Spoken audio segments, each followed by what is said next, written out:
La Fundación Paraguaya lanzó un concurso para estudiantes secundarios de todo el país.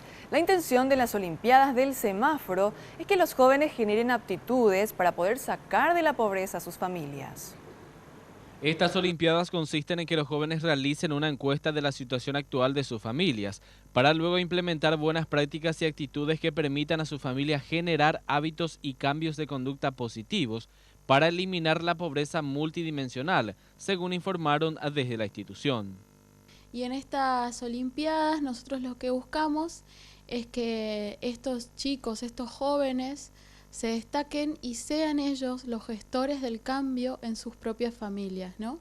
Estas Olimpiadas están basadas en la metodología del semáforo de eliminación de la pobreza, que lo que hace es buscar que las familias tomen conciencia de las distintas dimensiones que hay dentro de lo que es la pobreza y que sean ellos los gestores de cambio en sus familias, ¿no? Y que a la vez se puedan divertir, porque realmente no tienen que hacer tareas muy aburridas ni tediosas.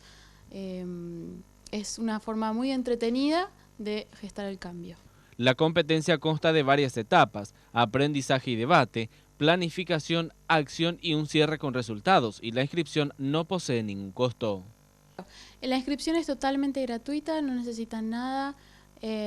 Mismo las consignas no involucran costos ni gastos, no tienen que viajar, solamente tienen que después, cuando juntan las consignas, enviarnos, que lo pueden hacer a través de cualquiera de nuestras sucursales de todo el país.